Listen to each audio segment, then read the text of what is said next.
Hello and welcome to Retirement Today. My name is Jenna Cairns, founder and financial advisor at Beacon Wealth Advisory, and we're here to help get you to and through retirement with financial peace of mind. If you'd like to listen to this podcast or any of our past podcasts, you can go out to Apple Podcasts, Spotify, Amazon Music, or you can view us on YouTube. In fact, if you go out to YouTube and type in Beacon Wealth Advisory in the search engine, you can subscribe and then you'll be notified every time we have a new video out. If there's something on the show that you hear today that you would like to chat with us about, we'd love for you to give us a call to schedule a no obligation complimentary consultation at 1-800-994-8993. Again, that's 1-800-994-8993. Before we get started today, I want to welcome my co-host, Jaclyn Gladhill. Jaclyn, always love having you on the show.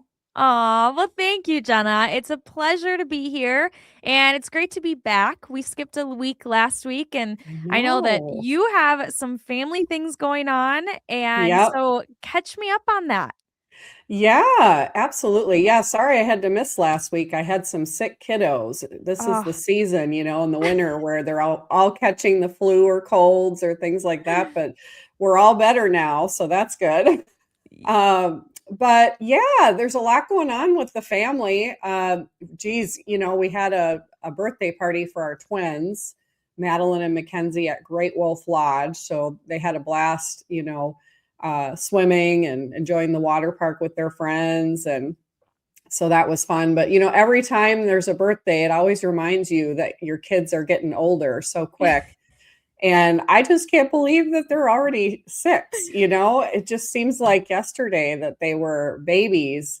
And it's just it was so fun. We had a great birthday party. We're really busy with sports, Jaclyn. I know you probably remember I talk about that quite a bit, yeah, right? you're still tanner than me, so there's got to be something going on. Yeah, yeah. Well, we haven't been outside a whole lot, obviously, but the kids just finished up with volleyball and swimming lessons, and now we're gearing up for soccer and for softball. And my husband Corey is the coach for the softball team that they're on, and Maddie, one of our daughters, is just so competitive, and so it's funny because when you walk around our house, there's like always balls getting thrown around or kicked, and so just a lot of sports going on in our family, which is fine because I enjoy sports a lot. But we also like art. So this past weekend, we did some art projects. We did Valentine's for the kids. They did their Fun. own, design and made their own little Valentines and wrote nice little letters and for their classmates. So that was neat. And then we're also celebrating the 100th day of school, and they love their school. We love their school. So they made little t-shirts and put some bling on them. And so it was a fun weekend. So a lot of sports and a lot of art going on in our family. Well, very fun. And Jenna, I've always wanted to ask you this, but so Yeah. Madeline and Mackenzie, the twins, are they identical? No, they're not. Okay. A lot of people think that they are, but they're not. And their personalities are like night and day too. Like Madeline is very, very like laid back, competitive though, and just so kind and sweet and like, hey, you ask her to clean the house and she's like the first one that comes to help. And then Aw. Mackenzie is very free spirited, very artistic, no fear Mhm. whatsoever. Will just, absolutely take any risks.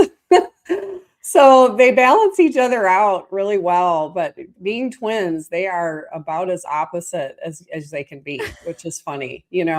Oh, that's always so much fun. Well, It good. is. I'm so glad that you had a great birthday party for them and lots of family things going on at all Yep. times. So thankfully, Corey seems to be a huge help in that by driving the girls, I'm sure, to softball and Yeah, coaching on top of all of it. That's a lot. I know. And he has truly found his passion in life. Like I can't believe how much he enjoys coaching the girls softball team. So that's really neat to see. Very fun. But how about you? How are you and your family doing? We are great. We are in the midst still of wedding planning, and hopefully I can see the end, the the rut they call it, or maybe just mellowness coming up. Mm-hmm. But it's good. My parents are actually Right. on another cruise right now. So Wow. they love their cruises. So it's been good. But Jenna, I'm really excited for this topic today. So without further ado, I mean, you kind of mentioned before that February is going to be beneficiary review month. So Mm-hmm. that's pretty important to talk Yes. about, who is going to take a state or who's really going to be your beneficiaries and Yep. how risky it is if you don't name them. Exactly. Yep. We are going to talk about that today. So, Jaclyn, I really, to get this kicked off, just really, I want you to picture the people in your life you love the most, just for a second. You got that? Yep. Okay. Um, well, I'm feeling and seeing those people as well, because this episode really isn't about money per se. It's about what happens around your money when you're not there anymore to explain yourself, Yeah. And this right? is where a lot of, you know, conversations and arguments, Yeah. and typically you hear some kind of horror stories about this kind of stuff. So Yes. this episode is really going to dig in, kind of to the heartstrings today. Yeah. Yeah, absolutely. Because these are some quiet stories. Nobody really brags about beneficiary planning, but when it goes wrong, it's definitely loud. So I'll start off talking about a guy named Josh that I used to work with, and he tragically passed away way too young. I mean, just really caught all of us off guard, Jaclyn.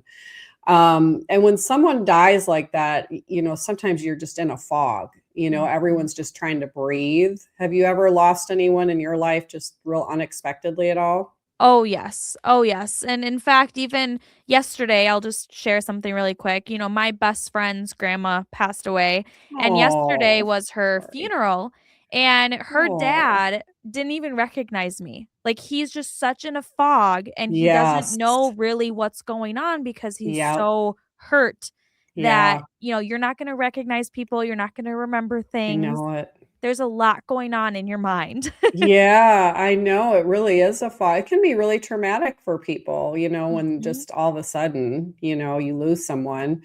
So I'm sorry to hear that. I'm glad you could be there for your friend, and you'll definitely that's top of mind for you right now, it sounds like. Mhm. So, um, well, with Josh, he had gotten remarried. He built a life and helped raise some kids. And so, if you were to ask him, like, Josh, who would you want to take care of? There wouldn't be any hesitation. Obviously, the whole family. But when the accounts were reviewed after he passed away, guess who the beneficiary was of his largest asset? He had a $500,000 401k at Fidelity, and who do you think was the beneficiary on that? Well, I want to think it's the current wife, but I'm guessing it ended up being the ex-wife. Yes, it Oof. ended up being the ex-wife. Ooh, isn't that For terrible? 20 years, you said? Yeah, yeah. So that is still a story that sits with me. And I know that was not his story. That's not at all what he would have wanted. But unfortunately, with beneficiary forms, they don't care about your story, right? I mean, Mhm. they go by what the forms say. Yeah, and that's truly the part that hurts about all of this. And Yep. it's not that he chose that. He didn't want that. It's just that he didn't realize what he still, has and was, and he doesn't know what was written down and what he needed to change. Right. Well, and his current wife was blindsided, not Mm. just Oh, financially, but emotionally. And she kept saying, I know he wouldn't have wanted this. And she was right, but wanting really doesn't change the paperwork at this point. I mean, once yeah. you pass away, and that's what they're going to go by, right? Yeah, absolutely. And Oh, and that's honestly such a lonely feeling, Jenna, to it know, is. what someone wanted and still not being able to honor it or do anything about it. Yeah, it's really sad, and a lot of people think, "Well, I've done my will or I've done my trust, and so I'm all squared away," but you gotta keep those beneficiaries updated, and it's just so easy. I mean, you and I both are busy in life. Everybody is probably pretty busy. Mhm. It's just one of those things you don't always think of to keep updated, you know? Like, if you move, you're gonna obviously, update the investment company on your new address. But I just think sometimes people do the initial paperwork to set up an account and set up beneficiaries at that time. And then they just kind of think out of sight, out of mind, and they forget to change them when there's like a big life change like that, like a divorce, you know? Mhm. Yeah, absolutely. And that's just such a great point, and it's really sad. This is a part of life that you really want to stay connected to and review. But let's go on to another story. Yeah, yeah, we've got another one, a different kind of quiet with a woman named Susan.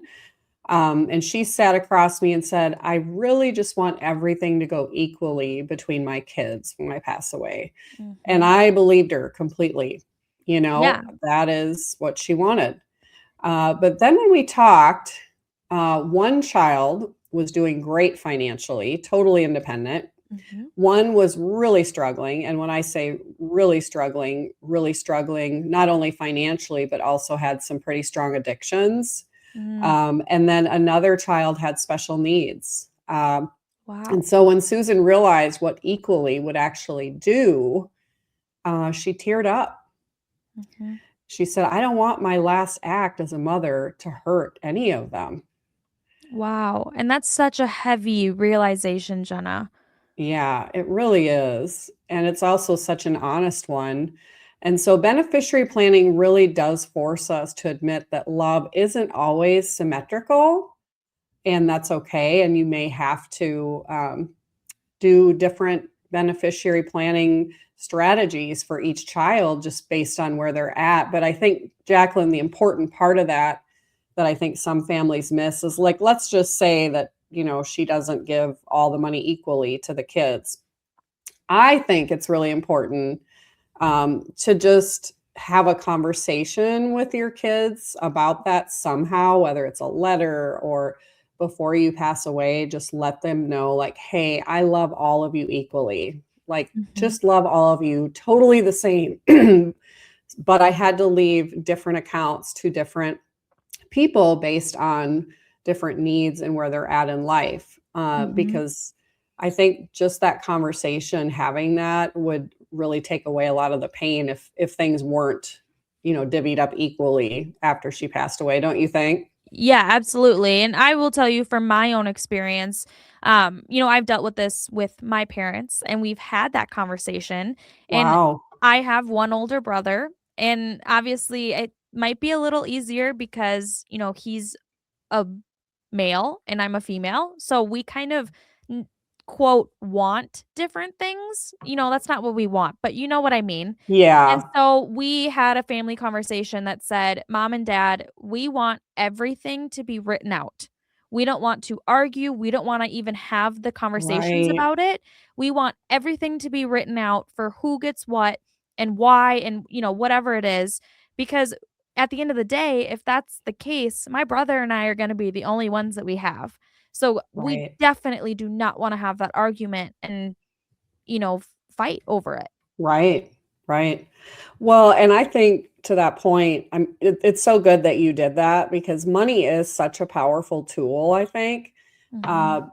but it can really break up some families too. I mean, I've seen when people pass away where, kids don't talk to each other anymore. They don't go to the birthday parties. They don't go to Christmas or, family Mhm. functions anymore because they're mad that so and so got more than them in that inheritance. Or, it just, Yeah. money can really either do big things in a positive way for a family or it can cause a lot of problems. So it's good Yeah, you guys did that, right? absolutely. Well, Jenna, can I ask you kind of a basic question? Yeah. Why do beneficiary forms have so much power? Yeah, great question. The answer is very simple. It's because they're contract. They're Mm, contractual pieces of paper that you have signed with the custodian, wherever you have your investments located, or insurance, life insurance, that sort of thing. And that's why, like I said earlier, they usually override a will or a trust, which really surprises people. They'll think, again, I have my estate plan set up, I'm good. But if you really want the money to go into the trust when you pass away, you have to have the trust listed on the beneficiary form as the beneficiary. If you don't have the trust listed as the beneficiary, it's going to go to whoever you have listed on the beneficiary.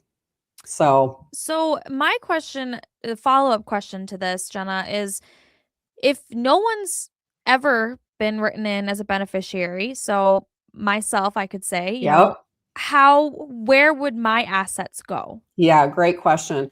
Well, one of the benefits of having a beneficiary listed on investments, especially, IRAs, or, if you TOD your non-IRA brokerage accounts, is that they will help the assets avoid probate upon death.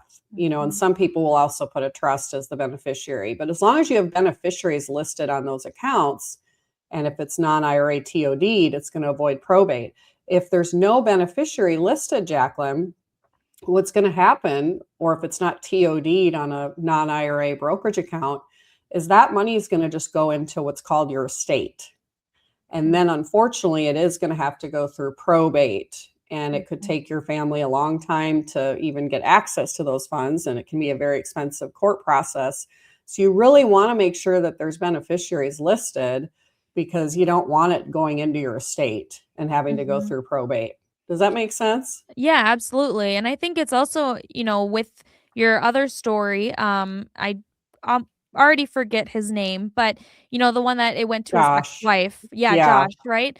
So it's also something very important to note that whoever you marry, it doesn't go automatically to them. A marriage Right. license, a legally binding marriage does not mean that they are listed as your beneficiary. Right, right. Now, there are some states that are like common law marriage and that kind of stuff, but Mhm. like in Kansas, where I'm located, that is the case. Mhm. They are going to go by who is listed as a beneficiary. So, but yeah, knowing that really gives you a lot more control, though, for those of you that are listening. You have a chance to make that change if you haven't already. And then there's one more story I want to share, Jaclyn, about a young Mhm. couple with 2 kids, busy life. They named their kids who were minors as beneficiaries because that just felt obvious, loving, responsible, keep it in the family. Mhm. And then the couple died in a tragic car accident, and everything got really complicated because of beneficiaries not being set up properly. Courts, delays, legal decisions made by strangers. Um, Wow. and, a family member said, gosh, I wish we could have helped them. I wish we would have known what we didn't know. And so that sentence really sticks because, it's hard to make changes if you don't really know. But leaving minors as beneficiaries can be a real issue sometimes, depending on how the guardianship is set up and that kind of thing. So, Yes. Well, and you also need to be aware of if something does go, if your assets do go to your children, how will they handle it? yeah. Because there's a lot of stories with that too about minors, blowing through it and not being smart about it. So Oh, there's yeah. there's definitely some plans that you can have put in place for that as Yeah. well. Yeah. And Um, depending on the size of the estate, not that I'm giving legal advice, you would talk to an attorney about this, but that can be a benefit of having the money go into a trust if you've got mhm, minor children, just because that way you could have some sort of trustee that you really trust helping manage that, and maybe not having them going and spending it all right away. mhm. Yeah. Because if you're 10 or 15, like, oh, wow, let's go to Disney World, I mean, so anyway, but that's Yes. where talking to an attorney about a trust or something obviously is a good thing to do. Yeah, So, and at the end of the day, having all 3 of those documents, beneficiaries, a trust, and a will, all 3 of those working together is really gonna give you the best outcome for all yes. of this. So it's important Yeah. to consult an attorney, and Right. also consult your financial advisor because, it all 3 of those are going to be put into one basically, or complement each other, in other words, Exactly. where Yep. one is not going to be as beneficial without the other. Yeah. But listening to all of this, Jenna, it feels like beneficiary planning is just really about removing some of the guesswork and the Hmm. questions that come with it. So it sure can be a nightmare if your family, Yes. just doesn't get this updated. Yeah. It really can be, like the worst nightmare you've ever had for your family if you Mhm, don't keep it updated. It's saying you won't have to wonder what I wanted by making mhm, you sure you fill these out. You won't have to argue. You won't have to clean up a mess when you're grieving. mhm, So by filling out the beneficiary forms, it's really a quiet kind of love.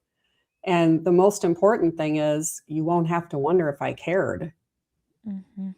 Yeah, right? absolutely, absolutely. And Jenna, if someone's listening, or watching, right, that feels like just kind of a little uncomfortable, or maybe I should look into this, what do they do? Yeah, well, like we've talked about on past shows, it's important to pay attention to those feelings. It's not guilt, but it's awareness. Pull Mhm, out the forms, read the names, and really ask yourself, would this still make sense today with where I'm at? With the way that I have this set up, would it cause any animosity in my family?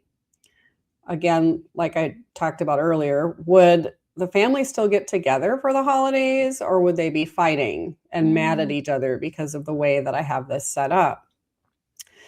And if you're unsure, that's okay. That's really where the conversations begin. And you can have someone support you and walk you through helping make some of those decisions. mhm. And really, I mean, one day all of us will be represented by that beneficiary paperwork. And that's just the reality. But we do get to decide whether the paperwork tells the truth about us and how we really felt, or if it's going to show an outdated version of us. Wow. And that feels like something worth getting right for sure. And Jenna, I know that as a financial advisor like yourself, you make sure to review the beneficiaries and help clients strategically do this, kind of, enhance planning in your ongoing financial reviews with your clients. So you want to make sure to help families keep the peace, and making sure that their money tells the right story about them. How can people get a hold of you to schedule a complimentary review for you, and for the second opinion, maybe, or just talking about investments to make sure that your beneficiaries or their beneficiaries are set up properly? Yeah. Yeah. Well, thank you. We'd love to connect with people and talk about their investments and just give them a second look at how their beneficiaries are set up and make sure they're not missing anything. I mean, there's a lot that can come into play with that, probate, taxes, all of that. So you've got to have it set up properly. You can give us a call to schedule that consultation at 1-800-994-8993. Again, that's 1-800-994-8993. And if you call in and get a consultation scheduled, you'll also get the 2026 Enhanced Planning and Beneficiary Guide. So this is a really sophisticated guide that will really keep you updated on the latest estate planning and tax updates as it pertains to legacy planning. And Jaclyn, do you mind if I share one more thing real quick? Absolutely. Yeah, I know we're getting close, but I just want to say, just speaking from the heart here, that one of the most enjoyable things about my job is working with the beneficiaries. And I say this so sincerely, that when I've had clients pass away and the beneficiaries come in and we're filling out all the beneficiary claim paperwork and, switching the accounts into their names and doing all of that, many times the beneficiaries come in with just a lot of grief, a lot of sadness, kind of that fog, that you Mhm. talked about, Jaclyn. And for me to be able to sit there and look them in the eye and say, for example, your mom and dad loved you so much. We worked Mhm. very hard on these investments to make sure that the beneficiaries were set up properly so that you would avoid probate. We tried to really work on tax planning to make sure that when you inherited this money, that there wouldn't be as many taxes.